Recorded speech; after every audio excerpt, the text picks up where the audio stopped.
hacer oposición de una manera distinta. A mí me absolvió la historia y me va a absolver la historia. ¿Preguntas? Preguntas tienen que contestar ustedes, no yo.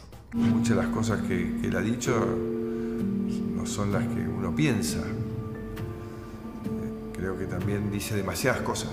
Y eso para un presidente no es bueno. Yo le agradezco mucho a Macri los consejos, pero él no está para aconsejar a nadie. La justicia que Macri usó para perseguir a Cristina, seguramente lo va a perseguir a Macri ahora.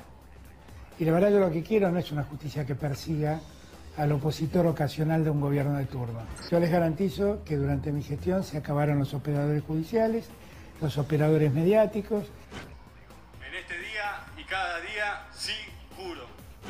Quiero agradecerle también a los presidentes de todos los bloques que me dieron esta responsabilidad y decirles que la asumo con humildad. Expreso mi queja más enorme respecto a las autoridades que se han elegido en el sentido de la falta de respeto de la paridad. El Estado Nacional hoy funciona mucho mejor que en 2015. Voy a demostrar desde la semana que viene que también se puede hacer oposición de una manera distinta, apoyando las cosas con las que estamos de acuerdo y proponiendo alternativas cuando no estemos de acuerdo.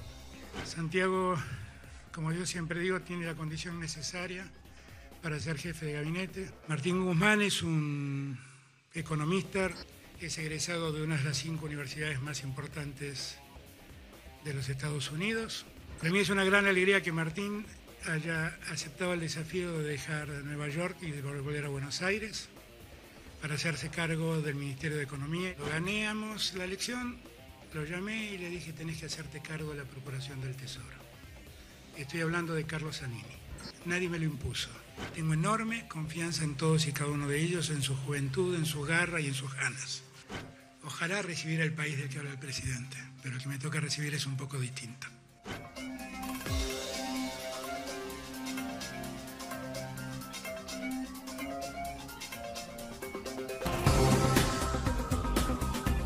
Hola, ¿cómo les va? Muy buenas noches. Bienvenidos a un nuevo programa de este laboratorio electoral, llegando, ya transitando el último mes del año con muchas definiciones, sin duda en una semana caliente que empezaba con lo que veíamos en el informe, ¿no? Una Cristina prácticamente amenazando a los jueces y terminaba con las definiciones que todos esperábamos, el nuevo gabinete que se va a hacer cargo de la Argentina en los próximos años. Hola, Paula, buenas noches. ¿Cómo andás? ¿Todo bien? ¿Todo bien? Bien, bien, bien. Vamos a estar analizando, por supuesto, el gabinete con algunos números muy particulares y también, por supuesto, encuestas. ¿Con qué número se despide Macri y con qué expectativa llega Alberto Fernández? Bueno, vamos a ver si podemos ir dilucidando un poquito cuáles podrán ser las primeras medidas económicas, que es lo que más se espera, ¿no? de este gabinete que va a entrar en funciones a partir del martes, el 10 de diciembre, cuando jure Alberto Fernández como el nuevo presidente de los argentinos. En un ratito vamos a estar con Diego Corbalán. Hola, Diego, buenas noches, ¿cómo estás? ¿Cómo va, Nuria? Buenas noches. Bueno, dos temas que vamos a tocar hoy. Por un lado,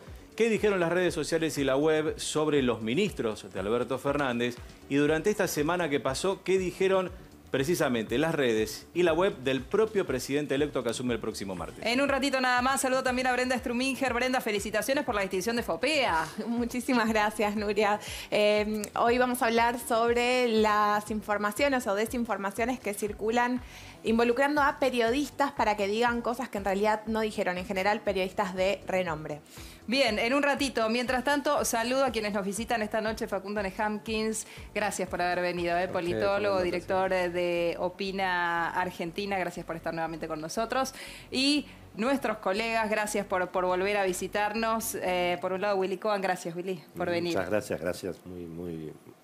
Muy encantado de estar aquí con ustedes, obviamente. Bueno, ¿premio TVC también tuviste? Sí, señor, hemos sido premiados. Muy bien, multipremiados. Y saluda al señor Daniel Muchnik, también con una distinción muy importante. Reconocido en el marco de los premios Consejo al Periodista Económico Financiero, doctor Aldo Piñanelli, así se llama la distinción. Consejo Profesional de Ciencias Claro, Económicas. el Consejo Profesional es el que otorga la distinción, ¿no es cierto? Y un jurado. Y un jurado de universidades. Sí. El que le entrega la distinción es la doctora Gabriela Russo, es quien quedó, digamos, a cargo del Consejo Profesional, una mujer muy joven, con un gran empuje para el lugar que está ocupando. Bueno, recordemos que Muchnik es licenciado en Historia, escritor, docente universitario, ya recibió 2 premios Conex, hoy trabaja en Infobae, en Millennium y nos está visitando nuevamente. Gracias por venir. Gracias a vos. Bueno, a priori quisiera tener una impresión de ustedes de cómo han visto el gabinete, un gabinete que en realidad no presentó demasiada sorpresa, tal como se venía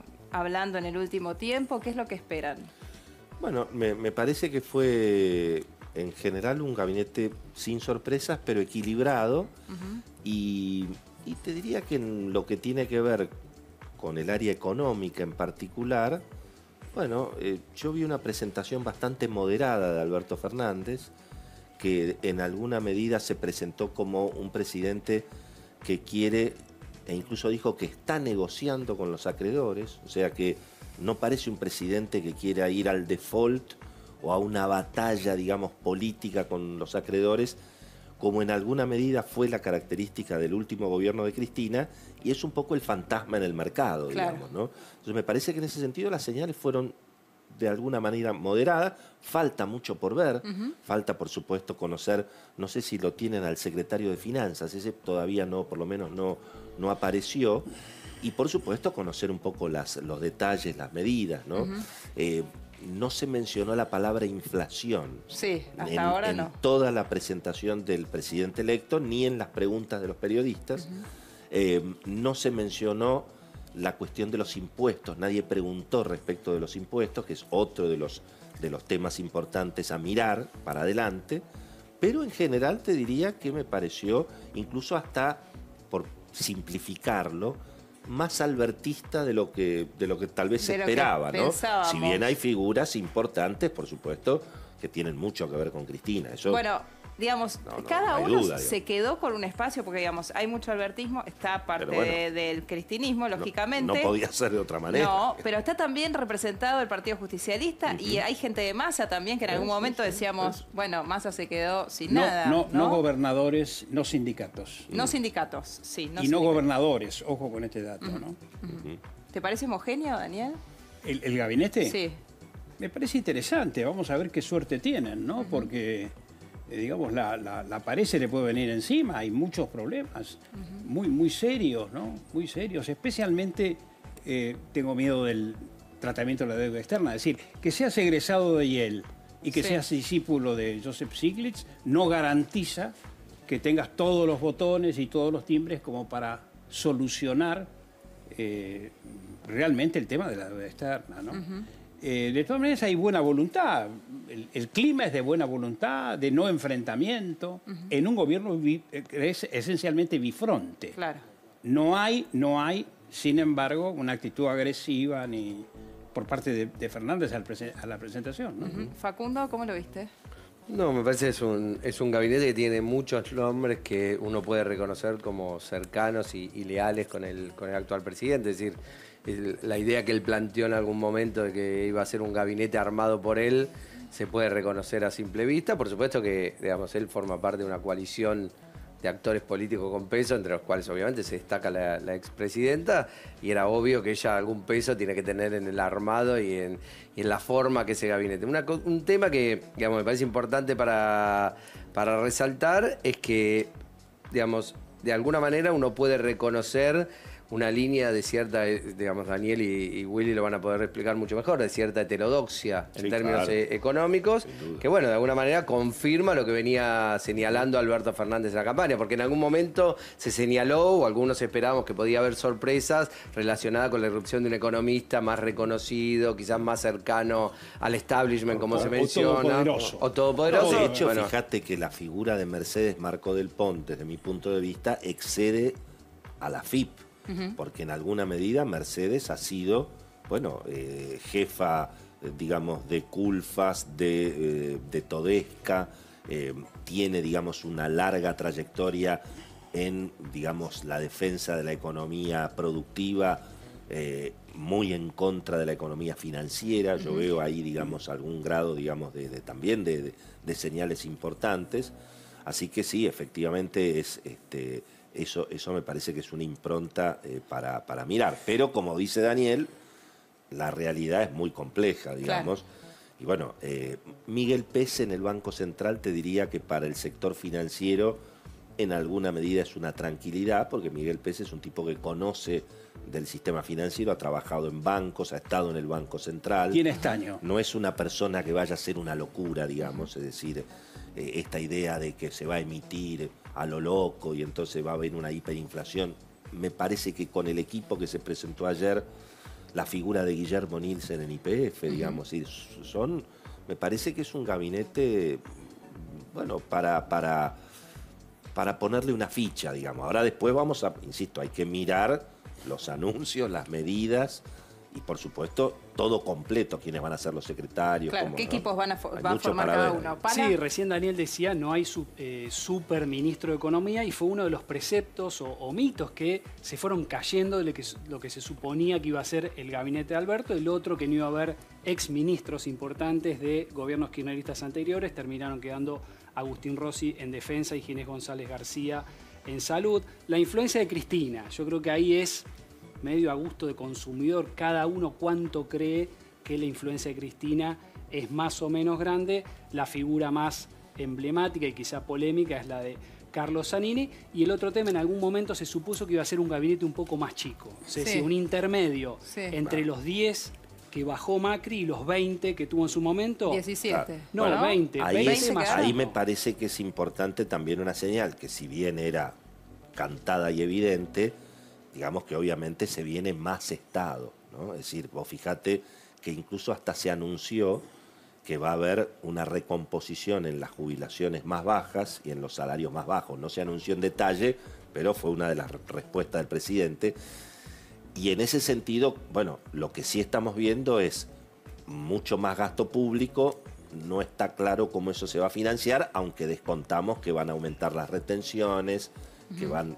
Pero bueno, todo eso hay que empezar a mirarlo un poquito más, yo te diría, a partir de las próximas semanas. Sí, para que tengas un parámetro, disculpa, sí. Nuria, o sea, el promedio histórico de ministros de los gabinetes es de poco más de entre 8 y 9. Sí. Desde la vuelta de la democracia, el promedio es 11 y pico. Sí.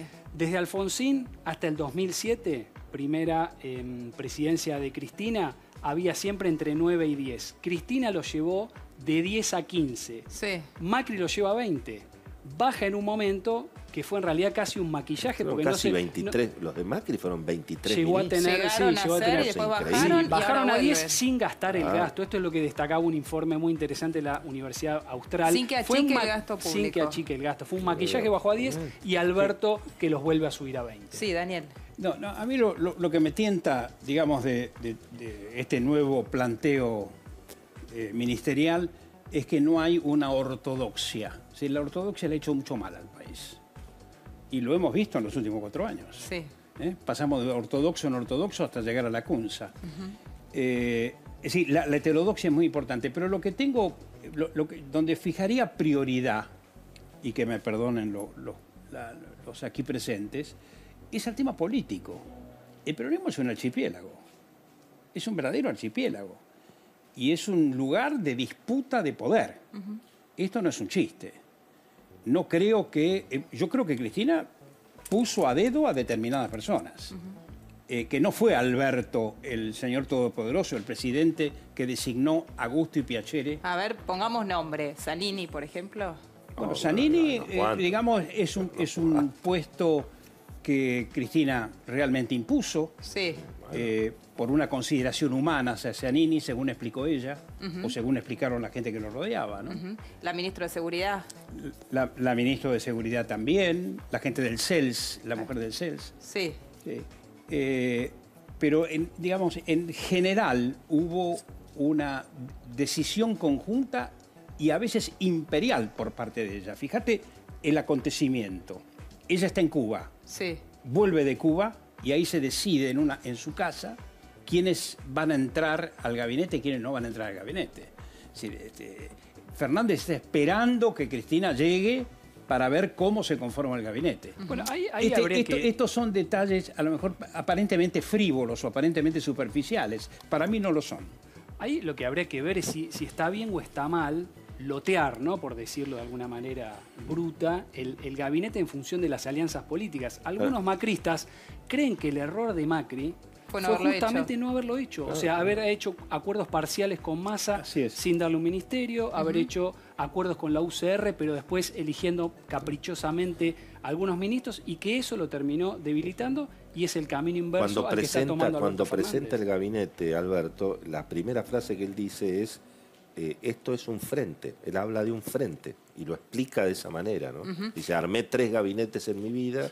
Y dice, esto representa un frente político, ¿no? A ver, me agarro de esto que están diciendo, Facundo, para Perdón, preguntarte. lo mismo en el Senado. Fíjate que cuando Cristina arma, digamos, su poder en el Senado, lo hace haciendo acuerdos con gobernadores. O sea, que ojo con los gobernadores. Hay algunos gobernadores que cobraron... Lo dije en el comienzo. Los de Cristina cobraron muy bien. A ver, le quiero preguntar a Facundo, si mirando hoy con el diario del lunes, hablábamos de que algunos macristas dicen a Macri eso le hizo mucho daño.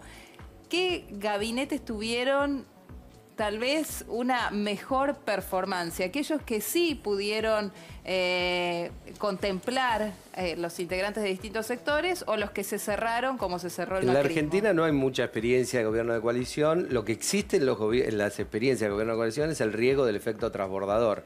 Que eso pasó en el año 99 con la Alianza. Es decir, nos unimos, me junto con vos para llegar, y una vez que llego creo que vos no te necesito más. Ya está. Entonces ya está, vos sos prescindible. Y ahí empieza a crujir la coalición de gobierno. Eso le pasó al radicalismo con el Frepaso, que creía que llegaba solo y que ya no necesitaba más el Frepaso, y tomó una serie de decisiones y un estilo de gobierno donde el Frepaso no estaba incluido. Después, más allá de los errores que de cada lado se puedan haber cometido. Y me parece que es, digamos, una fantasía creer que Alberto Fernández iba a llegar al poder con el aporte fundamental de los votos de Cristina Kirchner, y una vez que llegaba le daba la espalda y armaba un gabinete sin tener en cuenta el peso del accionista mayoritario, digamos, de esa sociedad. Pero además no es solo una coalición, es una coalición donde, si bien todos sabemos que sola no le alcanzaba, ella es el aportante mayoritario de votos. Lo que sería en una sociedad es la que tiene la mayoría accionaria. Entonces, y además los puestos que uno puede identificar más con Cristina, con Alberto, casi te diría que son los cantados, y son los que uno dice, bueno, Cristina iba a pedir eso. Cultura, todo lo de que es justicia. Ahí hay un tema, mirando lo económico, que aparece como un interrogante, y me parece que es central respecto del futuro económico, que es este superministerio de Agricultura que se armó, con un ministro que, digamos, de alguna manera viene con una ideología y antecedentes, bueno, de alguna manera muy intervencionistas. Claro. Sí, muy intervencionistas, ¿no? Y además se ha dejado de lado a quien aparecía como futuro ministro de Agricultura, digo, porque ese es un elemento a mirar, porque además Alberto Fernández, cuando presentó al ministro de Agricultura, dijo, para nosotros son muy importantes las divisas, es muy importante el campo, es decir, que en un escenario donde van a tener que subir las retenciones, donde seguramente se va a mantener el control de cambios, bueno, el temor es que se vuelvan a cometer errores que se cometieron, que en definitiva terminaron complicando la producción agropecuaria. No las retenciones, sino, bueno, que se prohibiera exportar, todo lo que representó la ONCA. O sea, ahí hay un interrogante todavía no resuelto. Te diría que del elenco económico, lo que aparece un poquito más complejo es ese Ministerio de Agricultura. Eso no se sabe muy bien hacia dónde se va con eso, ¿no? Con el formoseño, le aclaramos a la gente, ¿no? El formoseño Luis Basterra, en su momento defensor de la 125, y después con algún acercamiento a las entidades del campo. Le llaman 250 en el campo, porque es el doble de la 125. El doble de la 125. Bueno, no se mostró en principio tan disconforme el campo, ¿no? Con No, después Basterra tuvo algún acercamiento. ¿Sabés qué? Sigo insistiendo. Es decir, acá la cosa económica bien descrita por nuestro amigo completa un poco el panorama. Pero sigo insistiendo en el tema político. Es la primera vez en la historia argentina que la vicepresidenta gobierna tanto como el presidente. Y la Constitución es explícita. Es la presidenta del Senado, punto. No hay otra vuelta de hoja. ¿Para vos, Daniel, va a hacer ruido eso? Claro que va a hacer ruido, por supuesto que va a hacer ruido. Y por supuesto que vamos a tener que ver en los próximos 4 años una lucha o de poder o de influencias. Alguien que va a llorar en la falda de Cristina y otros que van a llorar en los pantalones de Fernández. Esto es evidente que va a ser así. No quiero hacer pronósticos, quiero decir que es la primera vez que ocurre un fenómeno político como el que vamos a vivir. Más allá de la buena calidad de algunos candidatos ministeriales, más allá de... Y hay otro tema realmente muy serio, y para mucha gente, por lo menos para el 40% del electorado. ¿Qué pasa con los juicios sobre corrupción? ¿Qué va a pasar con ellos? Bueno, eso... ¿Qué va a pasar? Si ¿lo vamos a tirar a la basura? Este es un dato realmente relevante, ¿no? Es decir, no veo una actitud en el nuevo gobierno de considerar esto, al contrario, de atacar a los jueces y de atacar a los periodistas. Las dos cosas. Dos son víctimas de la, digamos, hay declaraciones, Sí. las podés escuchar. El mismo Fernández que le dice a sus ministros, no hablen con el periodismo. Yo creo que acá se conjugan muchos elementos que son muy importantes a nivel político. Bueno, habrá que ver cuál es la actitud de los jueces y cuál es la actitud de Zanini, ¿no? Que también va a estar en un lugar fundamental en ese sentido. Pala, vos mencionabas al principio del programa un análisis también de lo que ocurrió, porque en medio de esta semana en la que hubo un montón de cosas, también Macri utilizó por primera vez la cadena nacional para hacer una evaluación de su gestión, Sí. ¿no? Algunos lo cuestionaron porque dijeron, bueno, ni una autocrítica. Habló de inflación, dijo, dejamos más inflación. Sí, habló Bastante de... más. No nos fue bien con el crecimiento económico cuando hubo caída, fue raro y coincidió con la difusión del número de pobreza de la UCA, 40,8, que generó Sí. una polémica, pero acá lo que vamos a ver son los números con que se va Macri, de la consultora Opina Argentina. Tenemos acá al director, a Facundo Nejamquis. Se va con una imagen neta, esto es, se toma positivo y negativo, similar a los votos, es decir, 40% positiva, 60% negativa. La calificación de la presidencia baja un poco, 38 positiva entre buena y muy buena y 61 negativa entre mala y muy mala. ¿Y cómo cree que Macri entrega el país respecto a 2015? 36% mejor y 51% peor. Es decir, eso te diría, ese 36% es el núcleo bien duro que tiene Mauricio Macri, y también están los números de la encuesta sobre las expectativas que genera Alberto Fernández y con qué número llega a la presidencia. Tiene un 54% de imagen positiva, y 42% de negativa. Si bien es más alta la positiva respecto a la negativa, son números menores a los que tenía Macri en 2015, un tema para tener en cuenta. Mirá. Y lo más interesante, o de lo más interesante del estudio que me pareció a mí, son las expectativas con respecto a diferentes temas, que uno podría sacar una conclusión rápida y decir, la gente le tiene más fe a Alberto con los piquetes que con la inflación. Porque cuando le preguntan qué va a mejorar, el 43% cree que los piquetes vinculados al conflicto social van a disminuir, contra el 28% que cree que va a disminuir la inflación. Solo un 8% cree que va a bajar el dólar. Ahí hay votantes kirchneristas, macristas, etc. Y mejora un poco Alberto cuando se pregunta sobre la situación económica general. El 39% cree que va a mejorar, y le transferimos a la mesa la pregunta, ¿cómo le va a ir a Alberto? Bueno, ¿Qué expectativas tienen? Vamos a esperar, digamos, algunas cuestiones que son centrales. Primero, si se va a poder evitar el default, que eso es muy importante para empezar a hablar. Y eso va a permitir, en alguna medida, estabilizar un poquito la situación económica. Y después, por supuesto, ver cómo se va a financiar todo el aumento de gasto público, hasta dónde van a aumentar los impuestos. Eso, digamos, va a permitir de alguna manera... Yo creo que la economía se reactiva si se genera confianza. O sea, si vos bajás la tasa de interés por decreto, eso ayuda. Pero para mí eso no es suficiente para reactivar la economía. Tiene que generarse confianza, y bueno, todos los argentinos que han estado de alguna manera comprando dólares en todos estos años, un poco los tienen que empezar a vender. Para que eso ocurra, bueno, me parece que hay algunas cosas todavía por ver, ¿no? Pero vos decías, Pala, el 8% piensa que va a bajar el precio del dólar. Eso, de última, es estar con los pies en la tierra, ¿no? Digamos, no Sí. comprar vidrio de colores. Porque... Sí, pero bueno, fíjate, un 28% Lo importante con inflación. es que se estabilice.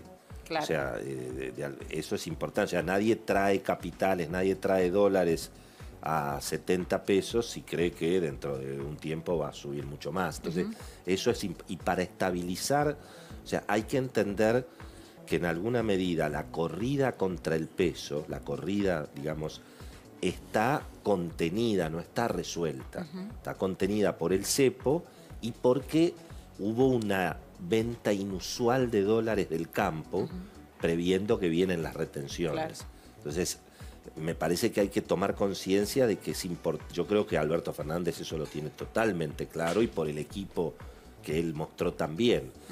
Porque, digamos, si vos no estabilizás la situación financiera, es mucho más difícil emitir. Claro. Y para, digamos, y para darle un poquito a la maquinita, como dijo Roberto Fernández, tenés que estabilizar esa situación financiera. Entonces, yo creo que esos son los intríngulis inmediatos que vienen. Y del otro lado tenés una demanda social tremenda, porque no podés dejar de aumentar las jubilaciones mínimas, no podés dejar de aumentar, digamos, las asignaciones sociales mínimas, ¿no? Entonces es un pantano complejo, digamos. Yo creo que... Más la situación política que juega, eso le agrega ese temor y además la historia del peronismo. Y bueno, todo eso juega también en la confianza, ¿no? Claro. Perdón, Daniel. Mira, no sé qué va a hacer Fernández. Ojalá que haga las cosas muy bien y que no vaya bien a todos. Por un lado el terreno minado, por otro lado hay una actitud interesante de Fernández que la ven los industriales y que me parece realmente valioso. Sí, Fernández se preocupa por lo que está pasando a nivel industrial. La caída en un año ha sido del 56%. Las pymes se están fundiendo. Las empresas también se están con graves problemas financieros, de caja, de venta, etc. No creo que se pueda solucionar rápidamente todo el tema de la inflación. No se puede salir rápidamente de la recesión. Después te cuento qué pasó en un solo país, cómo se pudo solucionar de alguna manera, pero qué factores incidieron. Y por otro lado, no caer en el default y establecer un acuerdo con el fondo tampoco estaría fácil.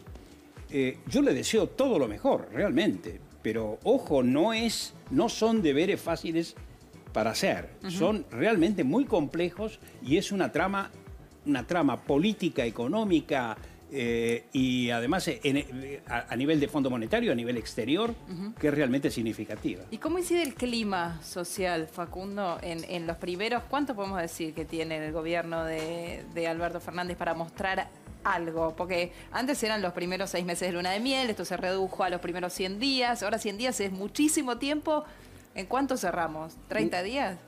A ver, tiene una a favor y una en contra. Es una situación muy compleja, digamos, pues lo veíamos el otro día, el Observatorio de la UCA hablaba de ya arriba del 40% de pobres y, digamos, en algunos lugares con mayor nivel de gravedad y en algunas franjas etarias, sobre todo los jóvenes, 56, casi estamos hablando de una tragedia, es una tragedia social, ¿no? Sí. Es porque una aparte guerra. el impacto que eso tiene a futuro, ¿no? Pero bueno, digamos, más allá de eso, yo siento que esta campaña fue una campaña de bajas expectativas. Digamos, la sociedad no está esperando que llegue Alberto Fernández. A diferencia de otras etapas de la historia argentina, nadie cree que Alberto Fernández va a ser ni los unos ni los otros, ¿no?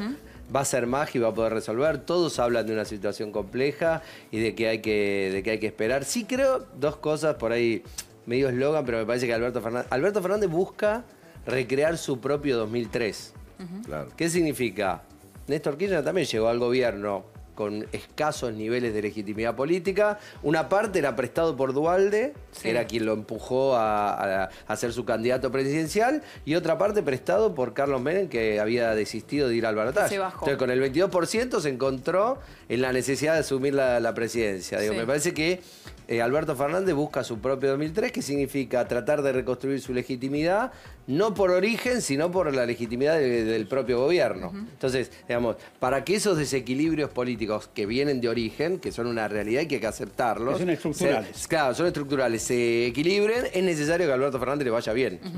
Y me parece que él trata de buscar, de recrear su propio 2003 en el sentido de decir, postergar pagos de deuda, ¿no? Es decir, desahogar al Estado, no esperar recetas clásicas en términos de ajuste del Estado, sino por el contrario, lo más probable es que nos encontremos con más Estado y que el crecimiento económico, yo voy a usar un término que no es de economista, pero digamos, cubra esos déficits, ¿no? Digamos que el propio crecimiento de la economía termine por cubrir esos déficits. Yo no sé si eso es posible o no, ustedes saben más que yo de eso. Si se evita el default, que también es postergar los pagos, si se evita el default, eso es posible, obviamente. Y yo creo que eso... Y ojo que en algún punto en la presentación del gabinete, no sé si será cierto, pero en un momento dado Alberto Fernández pareció que tiene todo planeado. Porque vos fíjate que dijo, hace mucho tiempo que estamos trabajando con Martín Guzmán, ustedes ya van a ver a partir...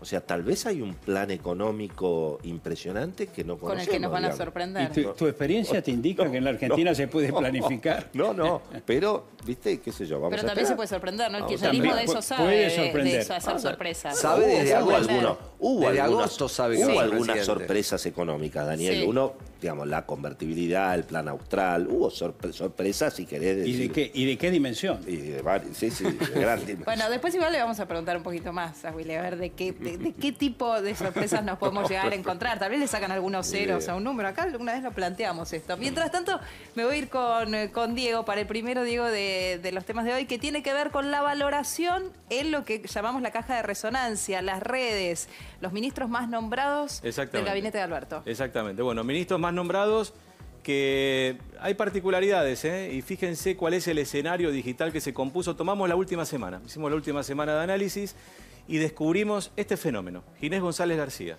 es el ministro más mencionado en las redes sociales, con el 43% del volumen total, seguido por Felipe Solá y por Daniel Arroyo. Miremos las tres figuras, porque yo creo que esto complementa muy bien con lo que plantean en la mesa, un poco lo que decía Daniel. Detrás de estos tres ministros, indudablemente, hay cuestiones políticas a resolver. El tema Felipe Solá, recordás, Nuria, y lo hemos charlado muchas veces aquí en la mesa. La cuestión internacional y regional viene golpeando en las últimas semanas en la Argentina casi sin quererlo. De hecho, el presidente electo Fernández tuvo que salir a hablar de la situación en Bolivia, tuvo que, según él mismo dijo, y Evo Morales reconoció, hizo una gestión para que Morales finalmente pueda exiliarse en México. Es decir, la cuestión internacional. Y Felipe Solá, de alguna manera, en estas semanas también fue protagonista, casi te diría de manera involuntaria, sin agenda, porque todavía no asumieron el poder. Bueno, pero lo acompañó Alberto Fernández en su momento. Exactamente. ¿Dónde era que estaba Alberto Fernández? Afuera, que allí tuvo que hablar del tema de Chile, de Bolivia. Bueno, en uno de sus viajes últimos que hizo al exterior, lo acompañó a México había sido una de las visitas, sí, exactamente. Sí, bueno, y el caso de Daniel Arroyo, por esta agenda social que plantea la mesa, y que es esta deuda, digamos, más allá de los problemas económicos y la incertidumbre política, ahí lo planteaba en números acá, ¿no? Los invitados, la cuestión social y la cuestión de la pobreza, por supuesto, y el tema del hambre. Es decir, ¿qué vemos en estas tres figuras más relevantes? Demandas sociales que van más allá de lo económico, que tienen que ver con lo político, pero que en estos dos ministros tienen que ver con lo social. Y en esta figura, en la de Ginés González García, hay un tema que acá no está, pero que de fondo sin dudas está. Esta ya es una interpretación, pero puede quedar para debatirlo en la mesa. El tema de la cuestión del aborto. Ahí aparece un capítulo muy importante y tiene que ver precisamente... Que va a volver, decís exactamente, con el proyecto de ley que prometió Alberto Fernández, es decir, el tema social detrás de estos ministros está presente. Ahora hicimos una búsqueda... Y recordemos también su cartera, que vuelve a ser ministerio. Que vuelve a ser tener ministerio, rango de ministerio cuando era secretaria. Asciende nuevamente. Y acá hicimos una búsqueda filtrando. En la izquierda, esto son redes sociales. Y esto que tenemos aquí en la derecha es web, no son las redes sociales. Es decir, por un lado tenemos a la gente escribiendo en las redes sociales y por otro lado tenemos fundamentalmente a las páginas web y a los portales de noticias publicando en sus distintas fuentes. Palabra clave en redes sociales, justicia. Es decir, en la semana que pasó, la discusión política, hablando de Alberto Fernández, Nuria, fue el tema de la justicia, que fundamentalmente vino atravesado por el cruce de Alberto Fernández con Alconada Amón y precisamente ese tema que ya lo habíamos tocado la otra vez, la denuncia de Manuel Sanz, que es este tuit que es del colega Claudio Saboya, denuncia contra el presidente por un supuesto apriete a los jueces que investigan a Cristina, pero en la web el escenario es distinto, porque la palabra clave es el gabinete. Es interesante quedarnos aquí. Fíjate que la cuestión del gabinete es por Martín Guzmán, el ministro designado de Economía, pero sin lugar a dudas son dos escenarios de discusión digital que parecen lo mismo, pero que no. Esto es Twitter, esto es Facebook, esto es Instagram, fundamentalmente Twitter, hay que reconocerlo. Y acá es fundamentalmente el tema de los portales de noticias y las páginas web que publican actualidad. Fíjate cómo las estrategias de comunicación de un gobierno tienen que variar, porque mientras para las redes un tema a atender por el futuro gobierno es el tema de la justicia, en la web, mientras tanto, la preocupación pasaba por quién iban a ser cada uno de sus ministros, fundamentalmente Martín Guzmán. Bueno, después vamos a volver, Diego. Mientras tanto, hace minutos hablábamos del tema de la pobreza. A minutos de la cadena de Macri, de la primera vez que Macri utilizara la cadena, se conoció, minutos antes quiero decir, se conoció el número del observatorio de la UCA, un número absolutamente indiscutido, digo, el que brinda siempre el observatorio de la UCA, 40,8 decíamos, y se generó la polémica de si estaba bien o no que se diera a conocer el número momentos antes de que hablara Macri o durante la cadena de Macri o no, cuando después la UCA dijo, bueno, estaba pautado esto hace como 3 meses que el 5 de diciembre se iba a dar a conocer. El escándalo es que se demore un número por una cadena. Por una cuestión, digamos, ¿no? Política, digamos. Claro. Eso sería... Sí, alguna precisión, el número de la UCA siempre es un poquito superior al número del INDEC, entre 1 y 2 puntos. Sí. El propio macrismo y toda la coalición ahora oficialista utilizó el número de la UCA cuando Kicillof decidió dejar de medir la pobreza en el 2003 y fue el parámetro que se tomaba casi como oficial. Se calcula que Macri recibió el país entre 29 y 30% de pobreza. Y arrancó diciendo pobreza cero, que fue tremendo. Y termina con 40 puntos. Y un último número, se calcula que la pobreza estructural, esto dicho también por los especialistas de la UCA, es de 25%. Eso es lo que no se puede bajar. Macri llegó en el segundo semestre de 2017 cerca de ese punto. Cristina en algún momento también. Es como el punto que no se puede, ¿viste esa mugre que no podés remover? Cuando tenés algo muy fijado. Bueno, en el caso... Lo terrible en la Argentina, 25% que no se puede remover desde hace décadas. Me parece que la discusión sobre las estadísticas, gracias a Dios, ya la habíamos superado. Claro. Y en ese sentido, fíjate vos que me parece también una señal bastante buena, que en todo caso Alberto Fernández eligió, vamos a decir, un extrapartidario, sería Marco Lavagna, que es además un economista que en general se lleva bien con todo el mundo, nadie, digamos, no ha tenido... es una persona muy bien considerada y lo pone en el INDEC, ¿no? Que presentaba sus números, la inflación del Congreso, por ejemplo, participaba Marco Lavagna cuando el INDEC también... Discutir las estadísticas es una Argentina a la que no habría que volver, digamos. Claro. Lo que tenemos que tener en cuenta es que el Observatorio Social de la Deuda Social de la UCA viene trabajando hace 20 años. No son pichones que recién aterrizan. Además, dijeron lo que tenían que decir, sea quien sea y quien estuviera en la presidencia. Y lo hicieron con un gran coraje. Claro. Con un gran coraje. Yo estuve en la presentación, Sí. en la presentación en la UCA, y me pareció realmente muy interesante el planteo, cómo se llegó a esta cifra. Por supuesto, ahí hubo un cortocircuito con Todesca, lamentablemente, porque es un excelente técnico Todesca y una excelente persona, por lo menos en el trato con los periodistas. Y bueno, es realmente inentendible. Ahí hubo alguna cuestión que no termino de entender. Pero los resultados del observatorio son incuestionables. Dijiste que es como haber tenido una guerra, un 40,8 de pobreza. Y es claro, es decir, si vos analizás los resultados de la Segunda Guerra Mundial, te encontrás con niveles de pobreza altísimos, con chicos caminando por las rutas sin padre y sin madre. Es un clima realmente desolador. 40% de pobreza y 56% de chicos carenciados y mal alimentados. Es un estado de guerra. A ver, algunos temas saliendo de la política que también van a generar polémica. Por ejemplo, Diego hablaba recién de el aborto. Y Sabrina Frederick dejó, la nueva ministra de Seguridad, que cuestionó fuerte a Bullrich, que entre otras cosas les comentó hoy a la mañana, tuve la posibilidad de hablar en radio con Patricia Bullrich, se puso un 10 en la gestión. Está bien tenerse confianza. 10 sobre 10. De 1 a 10, ¿cuánto se pone? 10. Dijo así, tiene una... Muy bien, está bien. Bueno, Macri le dio un buen lugar, deberá considerar que también que tuvo un 10, ¿no? Para lo que viene. Pero digo, Sabrina Frederick, que la cuestionó bastante, habló de la necesidad de tener menos presos en las cárceles. Dijo, tal vez habrá que revisar la posibilidad de más detenidos con tobilleras. Empezamos con la... Sí. Empezamos con la cuerda floja. Hay que temer mayor garantismo. Habló también de la posibilidad de reestructurar las Fuerzas Armadas y hasta eliminar. Es incito al kirchnerismo. El garantismo es incito al kirchnerismo. Si no te sorprenda lo que dije esta nueva ministra. Pero esa parte, Daniel, porque Bernie, que suena muy fuerte para la provincia de Buenos Aires, no es Frederick, de ninguna manera. Y otro tema, pero, si hay esto por ahí Facundo tiene... A mí me parece que, digamos, los integrantes de las fuerzas de seguridad, en principio, hoy se deben sentir menos respaldados por el sector y por el poder político que durante la administración Macri, ¿no? Y yo creo que en el caso de Patricia Bullrich, en alguna medida, más allá de los errores que posiblemente se cometieron, y sin ser un especialista en el tema, pero a mí me dio la sensación que durante la era Macri el gobierno estaba a favor de las víctimas y en contra de los delincuentes. Claro, pero aparte eso no hubo ninguna duda.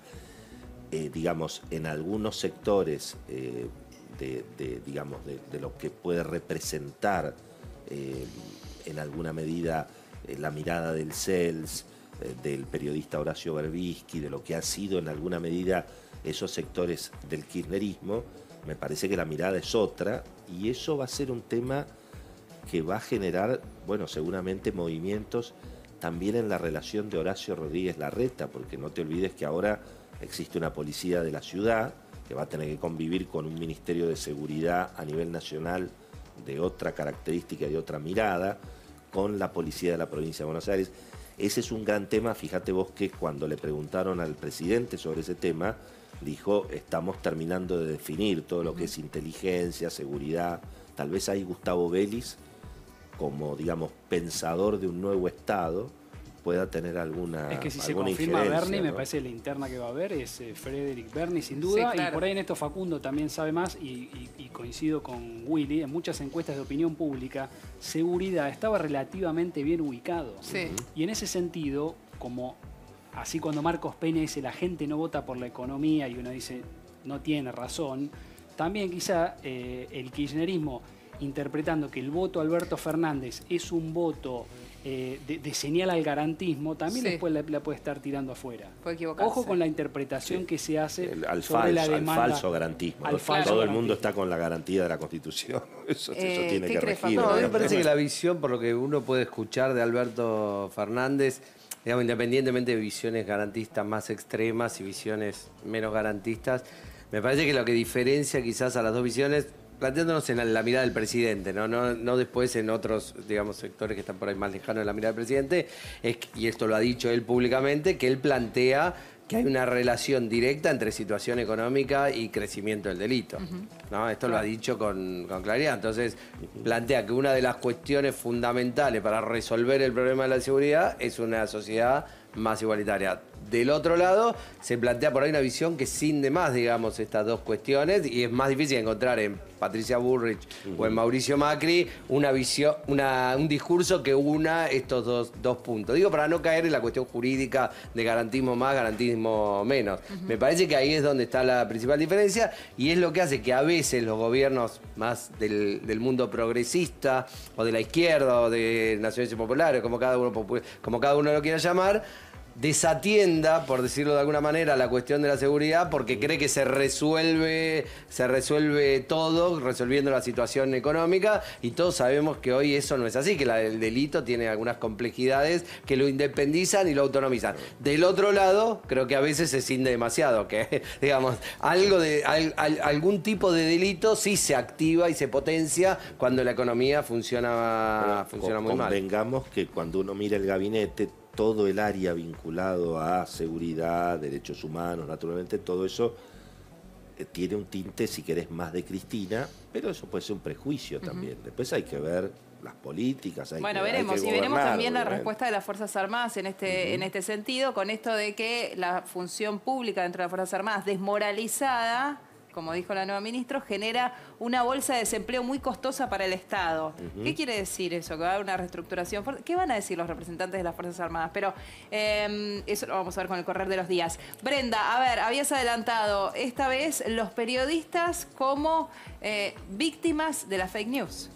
Exacto, Nuria. Muchas veces los periodistas, sobre todo los periodistas que tienen nombres más reconocidos, son usados por las redes sociales o páginas web para que se difunda información falsa que le atribuyen a esos periodistas. Por ejemplo, en este caso vamos a ver el caso de una supuesta carta que le habría enviado Lanata, Jorge Lanata, el conductor del 13, a el presidente saliente Mauricio Macri. Bueno, en la carta supuestamente le decía que se fuera a descansar tranquilo, que ya no había nada que hacer con respecto a las elecciones y que, bueno, ya estaba, el nuevo gobierno ya estaba. Bueno, esto no era cierto, lo tuvieron que salir a desmentir desde el entorno de Lanata y también le preguntaron desde Reverso a Presidencia si había recibido esta carta y les dijeron no recibimos absolutamente nada, era falso. Qué bien, bueno, igualmente era de esperar, ¿no? Que fuera, digo, si le decía así, Lanata ya era, ¿no? Váyase tranquilo, total, ya está. Exacto.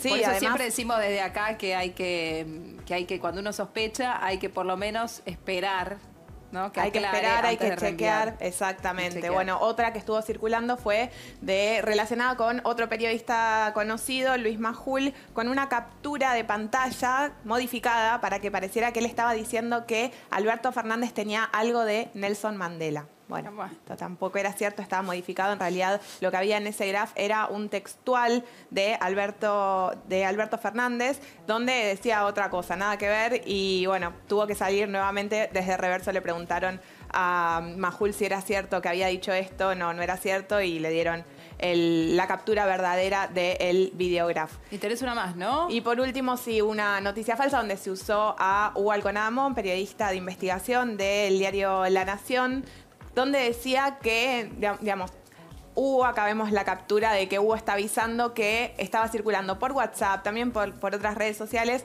un audio, en realidad un par de audios de Hugo supuestamente diciendo que el Frente de Todos estaba pagándole a personas para que participaran de una marcha. Bueno, esto no era cierto, él lo tuvo que salir a desmentir y en realidad estos eran audios que circulaban con una voz parecida a la de Hugo Alconadamón, pero él nunca había dicho esto y tuvo que salir a decirlo. Y además, en Reverso usaron esta tecnología de la que hablamos varias veces con científicos del CONICET y ciertos programas para contrastar la verdadera voz del periodista con la voz del audio falso que está diciendo una información que no es cierta. Pero bueno, siempre estos chequeos de los chequeos lo que permiten es chequearlo a full como para decir, bueno, el protagonista está diciendo que no es cierto y además te mostramos a través de la tecnología que lo que él está desmintiendo es verdadero. Gracias, Brenda.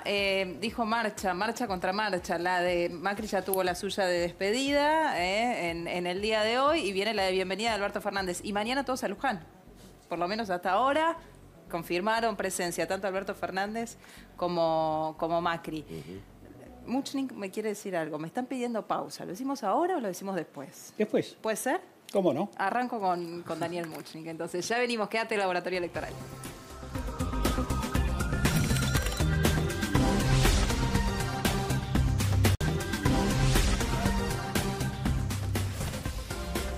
Nuevo bloque de laboratorio electoral. Nos había quedado pendiente una reflexión de Daniel Muchnik sobre el tema de la fake news, ¿no? Que esta vez los periodistas fueron eje de las noticias falsas. Sí, es un invento moderno, sí. Fake news, ¿no? La mentira. Es decir, los que somos periodistas, por lo menos yo tengo 50 años de periodista, siempre hubo mentiras. Siempre hubo fake news. Lo que hay ahora, a diferencia de antes, son campañas. Claro. Son campañas, son motores informativos que lanzan información no chequeada y que producen mucho daño. Sí. Esto es indudable. Y esto bancados por todos. Pero esto es producto de la grieta. Claro. Esto es producto de una bronca no resuelta entre dos partes de la sociedad. Y se va a agudizar si siguen los problemas. Por suerte están los medios de comunicación. Porque los medios de comunicación lo que tienen es un editor responsable. Claro. Uno sabe, puede ser que los medios se equivoquen o puede ser que tengan mala intención, pero tienen una cara y un editor responsable. en las redes sociales, que es muy valioso, a mí me encanta, y la Sí. libertad, cuanto más... Pero en las Hay redes total sociales impunidad. hay que saber que no hay editor responsable. Claro, Entonces, claro. bueno, digamos, no... Claro, Sin duda. se ha confundido ¿Es mucho, así? ¿no? Hasta se ha llegado a afirmar de que las redes son Pero- es periodismo, claro.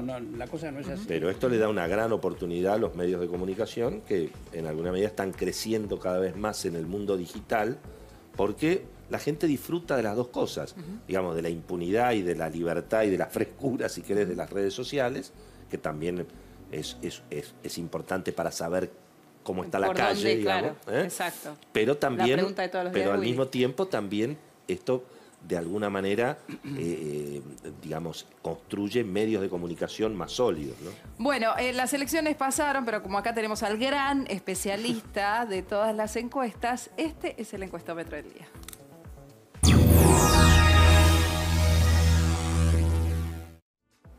Señor Palladini. Sí, en este caso, Nuria, una encuesta que me pareció interesante porque muestra el impacto de la crisis, Sí. de la consultora de imagen y gestión política, SIG, se la conoce. Le preguntaron a la gente, una encuesta nacional, ¿qué uso le va a dar el aguinaldo? El 45,5% no lo cobra y el 28,8% dice que lo va a usar para pagar deudas. También le preguntaron si respecto a fin de año, al festejo de la fiesta, la situación económica cambió sus planes. El 42% dice que modificó para peor. Y la tercera... Todas buenas noticias. No, bueno, el está impacto bien. de la crisis. Sí. De las vacaciones, sí, la situación económica cambió sus planes. En este caso, respecto a las vacaciones, el 54% cambió para peor. Bueno, así están las cosas. Es la Argentina que tenemos y seguramente cuando levantemos una copa hacia fin de año pensaremos en la posibilidad de tener una Argentina distinta hacia el 2020. Tal vez es muy rápido, ¿no? Yo por lo que dijo muy Willy, rápido. que se estabilice el dólar y que paguemos la deuda. Sí. Yo con esos dos me va a faltar uno. No la deuda. Los vencimientos. Los vencimientos de los, digamos, los vencimientos hasta que se vaya renegociando. Hay que renegociarla y eso lo saben también los acreedores. No hay ninguna duda que la deuda se va a renegociar. El tema es que se trate de evitar una batalla, de no ir, digamos, a una confrontación, ya te digo, como fue ese final del gobierno de Cristina, que también le hizo mal al propio proyecto político de Cristina. A ver, antes de irnos a la pausa, Facundo, el primer tema que llega al Congreso de la mano de Alberto Fernández y el nuevo ministro de Economía, Martín Guzmán, es el presupuesto. Bueno, ¿no? ya están anunciando que no se va a utilizar el nuevo presupuesto, por lo menos es lo que estuve viendo en las últimas horas, sino que se va a utilizar el presupuesto del prorrogan por 2019 El que por los existe. primeros 3 meses y eso le va a permitir al gobierno, digamos, hacer un ahorro presupuestario y al mismo tiempo rediseñar un presupuesto de acorde a las nuevas políticas. Así que bueno, ahí... En la práctica lo que han hecho todos los gobiernos. Claro. El presupuesto es un dibujo. Claro. O sea que nadie, digamos, nadie después ha cumple. gobernado según el presupuesto. Así es. Eso hay que entender. ¿Cuál crees vos el próximo tema? No, a ver, yo quiero ser optimista, pero no con Alberto Fernández. Yo Pero quiero por ser favor. optimista con la Argentina. Por 2 favor. años de crisis y ¿Se recesión, compra en la 40% farmacia? de pobreza. ¿Se Mirá, compra en mirá, la farmacia? una transición ordenada, casi ejemplar, te diría. Se votó 2 veces, no hay conflicto en las calles, la dirigencia política, digamos, va a hacer una transición. Si mañana van a... Lo único que falta es mañana los dos en una misa en Luján y ya con eso sería como cerrar la democracia totalmente fortalecida. Los argentinos valoran la democracia. Creo Sí. que hay, digamos, buena tierra para sembrar. Me parece que es un avance. Yo trato de ver cada proceso político deja algo positivo. Todos, creo. Alfonsín. Mira, Alfonsín cuando se fue, yo era chico, en el 89, yo decía, este va a ser valorado como el peor gobierno de la historia. Hoy, el 25% de los argentinos dicen que es el mejor gobierno desde el retorno a la democracia.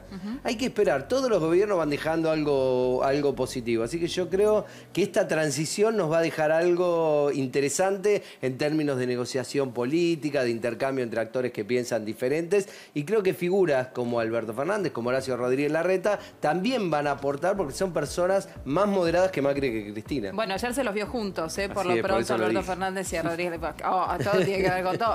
Y la frutilla del postre sería que vaya Cristina a la misa de mañana. No. No, ya Vidal, demasiado. Larreta, sí, Sí. Cristina. Sin Cristina. principio no. Bueno, nos vamos a ir a la pausa, ya venimos.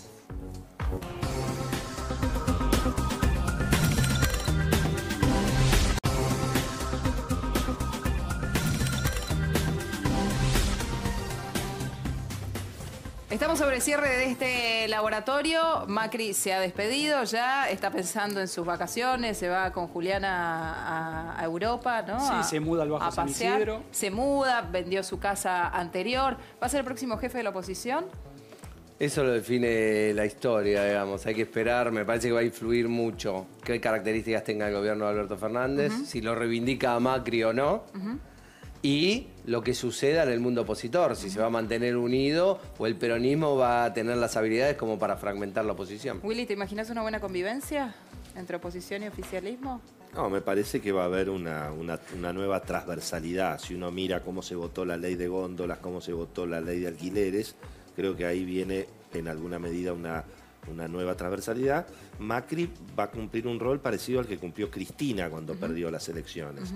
Va a querer quedarse él como jefe de la oposición, pero le van a surgir, digamos, muchas disputas, como le pasó a Cristina también. Daniel, con un Congreso ajustado, ¿crees que la oposición va a poner palos en la rueda o va a ayudar? Va a tentarse, digamos, en las movidas, va a ir probando. Sí. Ahora, yo creo que en el PRO va a haber cambios. No creo que Macri se erija en el jefe definitivo.